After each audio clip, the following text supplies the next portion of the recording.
예, 그 제목은 하나님은 인생의 행복을 위해 구체적으로 명령하신다라고 이렇게 교재에 나와 있습니다.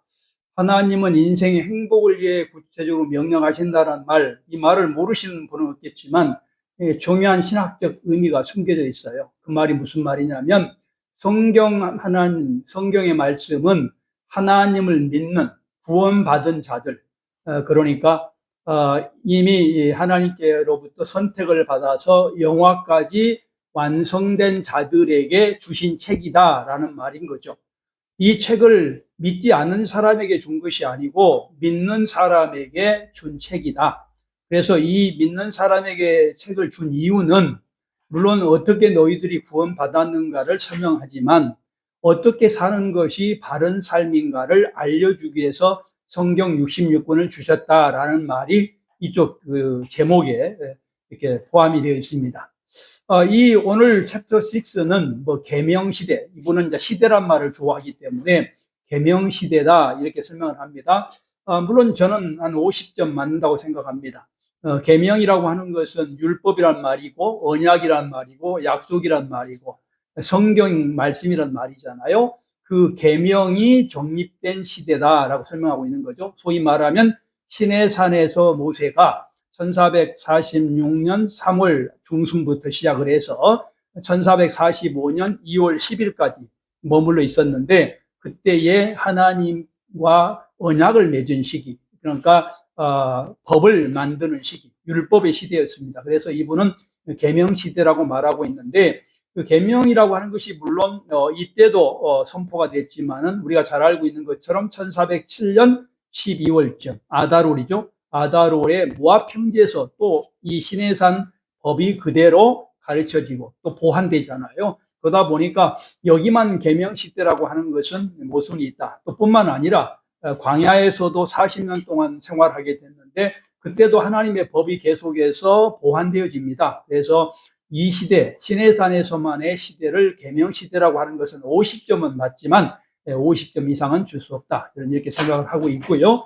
정확하게 말하면 시내산 학교 시대라고 하는 것이 좋겠다. 시내산에 하나님께서는 학교를 세우셨어요. 11개월 동안. 그래서 시내산에서 하나님의 백성들은 어떻게 살아야 되는 것인가 라는 법을 가르치기 시작했습니다. 그래서 저는 이 시기를 시내산 학교 시대다 이렇게 말하고 싶습니다. 또 다른 말로 고친다면 이스라엘 국가가 정립된 시대라 저는 이런 별명을 붙이고 싶어요. 여러분에게 제가 몇 차례 말씀드렸는데 이스라엘은 1910년 야곱이 96세 됐을 때입니다. 야곱이 2006년생이니까 96세 됐을 때에 바단 아람에서 20년 동안 머슴살이 하다가 이제 돌아오게 됩니다. 가나안 땅으로. 이 가나안 땅으로 돌아온 것은 아브람, 이삭 이후 또 야곱까지 이어지고 앞으로 계속해서 이어질 그 본부 땅이 그가 있기 때문에 그렇죠. 그래서 1910년에 96세에 돌아오는데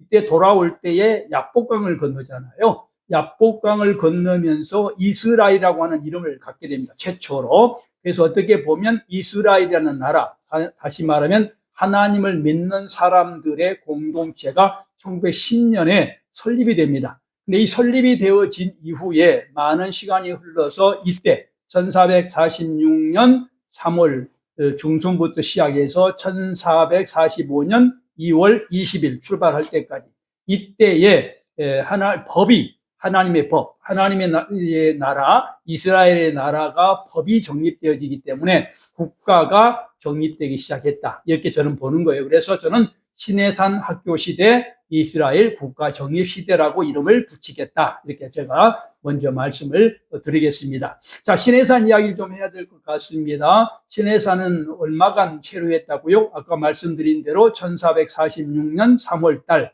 정확하게 알 수 없지만 성경에는 3월 초로 이렇게 말씀을 하고 있습니다. 그때부터 2월 20일, 그 다음에 2월 20일 날 출발했기 때문에 약 11개월 동안 시내산 학교에서 아무 일도 하지 않고 하나님이 주신 모든 것을 누리면서 학교에서 공부만 하게 됩니다. 이것이 시내산 학교 시대인 거죠. 이때에 모세를 중심으로 해서 모세가 리더가 되어져서 신정국가이기 때문에 가장 중요한 게 제사겠죠. 물로 말하면 예배지 않습니까? 예배 또는 뭐 그 당시에 사람이 살다 보니까 제도 또 윤리 어떻게 사는 것이 바른 것인가에 대해서 그거를 가르치고 공부하는 그런 시기였습니다. 이때 어떻게 가르쳤을까? 성경에는 구체적으로 나와 있지 않지만 모세 한 사람이 250만이나 되는 이스라엘을 다 가르칠 수는 없잖아요. 그래서 이스라엘에게는 셈족 전통이죠. 이런 장로 제도가 있었습니다. 장로라고 하는 말은 나이가 들었다는 뜻이지만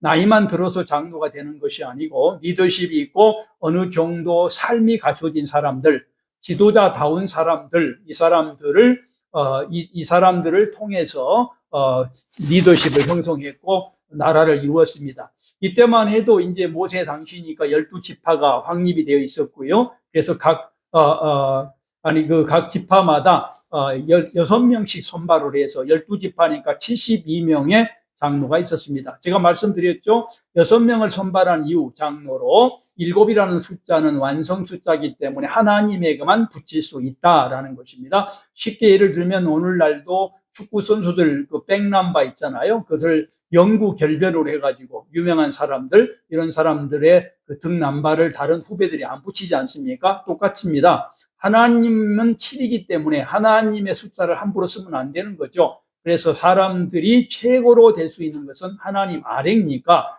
6이라는 숫자를 선호해서 각 지파마다 6명씩 선발해서 12지파니까 6 곱하기 12, 72명을 장로로 선발해서 모세가 그들에게 가르치고 그들이 또 산하에 있는 지도자들에게 가르치고 지도자들이 250만 이스라엘 민족에게 가르치는 그러한 단계적인 교육을 했다 이렇게 볼 수가 있습니다. 물론 이드로가 모세 장인인데 이드로 이후에는 어떻게 했나요? 부장들이 형성이 되죠. 그것도 복잡하니까 장로 밑에 되게 이제 조직 체계가 아마 안 됐을 것 같아요. 그래서 천부장, 백부장, 50부장, 10부장 부장 체제를 갖습니다. 그래서 부장들을 통해서 교육이 이루어지고 모든 사역이 이루어지면서 체계화됐다 이렇게 보면 좋을 것 같습니다. 자, 먼저 우리는 오늘 첫 번째로 제가 나눠드린 교재를 보시면 시내산 학교 체류 기간을 먼저 알아볼 필요가 있습니다. 아까 설명을 드렸지만 좀 자세하게 설명을 하면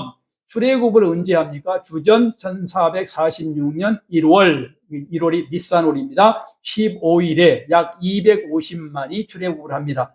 250만이 어떻게 형성됐는가 전번 주에 제가 상세히 설명을 했고요. 저는 제 개인적인 이론입니다. 많은 방법이 있지만 저는 그렇게 생각을 했다. 250만으로 규정하고 시작을 하겠습니다. 시내산에 언제 도착해요? 출애굽 후 3월달, 셋째 달이니까 3월달이죠. 3월달에 출애굽기 19장 1절에 보면 3월 초쯤 이렇게 도착을 하게 되죠. 근데 거기에 도착을 해서 거기에 텐트를 치게 되는데 거기에 가장 큰 본부가 시내산 꼭대기죠. 시내산 꼭대기는 꼭대기에서 하나님께서 만나시기 때문에 그렇습니다. 하나님께서 아래로 내려오지 않으시고 시내산 정상에서 만나는 것은 아마도 지도자, 리더십을 가진 모세와 만나기 위한 방법일 것이고요. 그리고 여러 가지 이유가 있었겠죠. 시내산은 모세가 만난 시내산, 그리고 본부가 있었던 시내산, 하나님의 명령을 받은 시내산. 마치 모세로 따진다면 성막으로 보면 지성소 같은 곳이 시내산 정상이었는데 그 해발이 얼마나 됐을까? 2200에서 2300m 됐다라고 전해지고 있습니다. 우리나라 산으로 보면 백두산이 2744m, 가장 높은 산이죠. 남한에서 가장 높은 산은 한라산 1947m. 제 고향 산으로 보면 1187m, 무등산. 이 정도 되니까 백두산보다 약간 낮고 한라산보다 높은 산, 그 정도 높은 산입니다. 그곳이 하나님의 나라 이스라엘의 어떻게 되면 본부였다 라고 이렇게 볼 수가 있습니다. 그 시내산 밑에에 250만 이스라엘 민족이 텐트를 치고 하나님의 교육을 받고 학교 생활을 하게 됩니다. 그러면 얼마나 넓었을까 하는 것입니다. 그 당시 그렇게 넓지는 않았을 것이니까 인당 4평 정도 계산합니다. 4평 정도 계산해 보면 250만 명 곱하기 4평 하면 1000만 평이 나와요. 그러니까 최소한 1000만 평이 시내산 아래에 넓이가 있었다. 시내산의 지역을 선택한 이유는 1000만 평 정도가 되는 땅을 구했으니까 모세가 그거를 알고 시내산에다가 텐트를 친 거죠. 가축이나 공동 공간까지 합치면 2천만에서 3천만 평 정도 됐을 거다. 이거를 우리나라로 계산을 제가 해봤습니다. 강남구가 39.5 평방제곱킬로미터예요. 그러니까 강남구의 2배에서 2.5배 정도 되는 것이고요. 제가 살고 있는 고양시로 보면 고양시가 8천만 평입니다. 그래서 고양시의 3분의 1 크기였다. 이렇게 보여집니다. 그러니까 상당히 크기가 큰 거죠. 그런 공간이 시내산 밑에 있었다. 이거를 좀 우리가 신학적으로 해석을 하면 하나님께서 이스라엘 민족이 1446년 출애굽을 할 것을 알고 이렇게 넓은 장소를 이렇게 예비해 놓으셨다. 이렇게 우리는 해석할 수 있는 거죠. 이게 크리스찬이기 때문에 해석이 가능한 거예요. 크리스찬적 해석인 거죠. 이건 뭐 합리적으로 설명할 수가 없는 것입니다. 어쨌든 그렇습니다. 이곳에서 정착해 있다가 11개월 후 그러니까 둘째 해 1445년 2월 20일 날 민수기 10장 11절에 보면 2월 20일 날 시내산을 출발을 하게 됐다. 네, 이렇게 첫 번째로 볼 수 있습니다. 그렇다면 두 번째로 우리가 한번 생각해 볼 것은 모세가 시내산 사역을 하는데 시내산에 사역을 하는데 그걸 연대순으로 한번 우리가 이해를 한번 해보자. 그래서 제가 연대순으로 나열을 해놨습니다. 첫 번째 어떻게 돼요? 항상 우리는 이스라엘은 신정국가입니다. 이스라엘이라는 나라는 무슨 뭐 내가 노력해서 이스라엘이 되는 것도 아니고 내가 무슨 게임에서 따는 것이 아니라 하나님의 선택으로부터 출발해요. 여러분 성령론에 보면 구원론의 선택부터 시작해서 소명, 그다음에 뭐 이제 중생, 이렇게 회개, 믿음, 칭의, 성화, 견인, 용화 이렇게 9단계로 크게 이루어진다라고 되어 있습니다. 어떻든 그게 구원입니다. 구원은 그렇게 이루어진 거예요. 구원이라고 하는 것은 하나님의 전적인 사역이에요. 선택, 내 노력이 아니고. 그래서 이스라엘 민족이라는 것은 어떤 거냐면 선택을 받은 사람들의 모임을 말한 것입니다. 여기에 이스라엘 혈연적인 것을 말한 게 아니라 메이저가 혈통적 이스라엘인 것은 맞지만 혈통만 이스라엘이 아니고 하나님을 믿는 자를 이스라엘이라고 했다고요. 그러니까 그들에게 이스라엘이라고 한 분이 하나님이시니까 그거를 알려주고 그들과 협약을 하고 약속을 할 뭐가 필요하겠죠. 그래서 첫 번째로 하나님이 이 땅에 임재하십니다. 우리가 하늘로 올라갈 수 없기 때문에 임재를 하십니다. 그를 모세가 중개하는 겁니다. 바로 모세는 중개자인 거죠. 중개자. 그래서 하나님께서 임재하신 것을 중개하고 언약을 체결한다. 근데 언약을 체결할 때마다 출애굽기 19장에 보면 우레, 번개, 나팔 소리, 연기가 났다. 이것은 그 당시 하나님이 누구인가를 설명하기 위한 그러한 어떤 모습인 거죠. 상징적인 모습인 거죠. 우리가 무슨 대단한 것이 아니라 그렇게 하나님과 백성들을 임재했다. 그럴 임재를 중개했다. 그럴 때마다 모세는 항상 본부인 하나님이 계시는 시내산 꼭대기에 올라가서 하나님과 대화하고 그 대화를 가지고 와서 백성들이 알리고 가게 동의를 얻어서 그렇게 언약을 맺었다. 이렇게 생각됩니다. 그래서 두 번째는 시내산 언약 체결이 나온 겁니다. 하나님과 언약을 체결했다는 것은 대장이 거기에 제일 높으신 분이 하나님이라는 뜻이니까 신정국가가 성립됐다. 이스라엘이라는 나라와 신정국가는 같은 말이죠. 하나님을 믿는 사람들의 모임이니까. 그래서 하나님이 거기에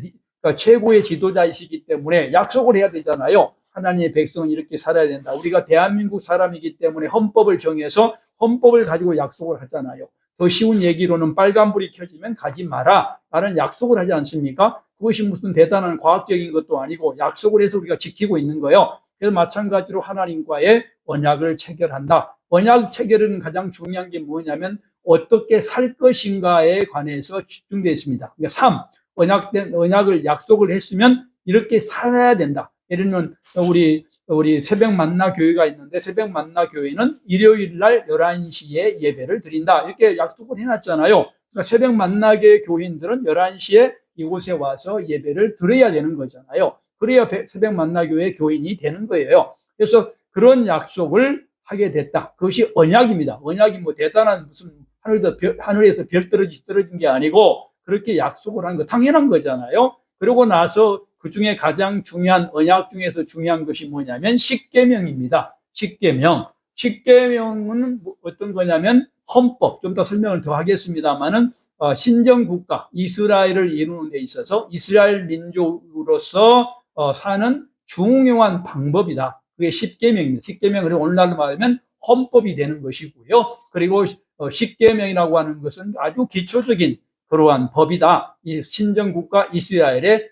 법이다 이렇게 볼 수 있겠고요. 이거는 돌판 2개의 기록이 됐다라고 되어 있고, 이 십계명은 우리 성경에 보면 다른 율법 같은 경우는 신이 하나님께서 음성으로 선포한 것이 기록이 되어 있지 않아요. 그것도 뭐 하나님과 같이 정해서 언약을 맺었겠지만, 십계명에 대해서는 친히 음성으로 선포한 것으로 이렇게 기록되어 있다. 이것은 매우 중요하다는 걸 표현하고 있는 겁니다. 다른 율법은 무슨 하나님이 음성을 안 했다 이런 말을 한 게 아니라, 자꾸 그런 식으로 해석을 하면 곤란해집니다. 그게 아니라 이렇게 쓴 것은 문학적인 거예요. 썼다는 것은 이만큼 중요하다는 것을 알려준다 이렇게 봅니다. 어쨌든 이 십계명은 도덕법, 윤리법의 모든 기초다라고 볼 수가 있습니다. 도덕법, 윤리법은 좀 이따 설명을 더 좀 드리겠습니다. 십계명의 내용은 10개로 되어 있다라고 되어 있고요. 이것은 뭐 제가 읽지 않겠습니다. 10개로 되어 있고요. 십계명은 10개로 되어 있는데 서술 방법을 저는 2가지를 조심해야 된다고 봅니다.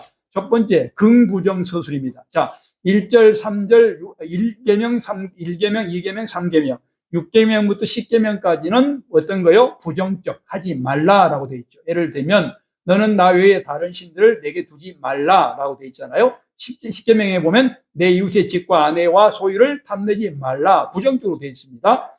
그리고 긍정적으로 하는 것은 2계명인데 4계명과 5계명입니다. 4는 안식일을 기억하여 거룩하게 지키라. 5계명 내 부모를 공경하라. 하라고 하지 말라로 되어 있어요. 긍정, 부정으로. 부정으로 된 것은 뭐냐면 최소의 악을 방지한 겁니다. 그러니까 부정으로 된 걸 이거는 반드시 해야 되는 거예요. 이거를 안 하면 안 되는 겁니다. 최소의 악을 방지하는 거예요. 하나님의 백성이라면 당연히 1, 3계명, 6, 10계명은 해야 되는 거예요. 이거를 해서는 안 되는 거예요. 이거를. 그러니까 너는 나 외에 다른 신들을 내게 두면 안 돼요. 당연하잖아요. 이스라엘이 여호와 하나님의 백성이니까 다른 신을 두면 그건 뭐예요? 하나님 백성이 아니죠. 예를 들면 우리 늘 말씀드렸어요. 성경은 구원이 큰 주제가 아니라고요. 구원에도 자꾸 말할 필요가 없다고요. 하나님은 구원을 시키는 사람들에게 준 책이니까. 그래서 어떻게 하는 거예요? 그것은 당연한 거라고요. 우상을 둬도 된다? 이것은 하나님의 백성이 아니잖아요. 그러니까 하지 말라는 거, 최소의 악을 방지한 것이고요. 긍정적인 것은 최소의 선입니다. 이것은 해야 돼. 최소로. 뭐예요? 첫 번째가 안식일 준수. 예배니까. 여기는 안식일 이야기 좀 더 하겠습니다만은, 안식일 준수를 예배를 안 드린 사람이 무슨 예수 믿는 사람이겠어요? 예배는 1번이에요. 예배라는 기도와 찬양과 말씀과 헌금이에요. 4가지는 누가 하늘에서 벼락이 떨어져도 해야 되는 거예요. 이거를 하지 않은 사람은 어떻게 기독교인이라고 말할 수 있어요? 그러니까 이게 예배가 들어있고, 그 다음에 2번째는 뭐예요? 부모 공경. 아니, 부모 공경이 어떤 겁니까?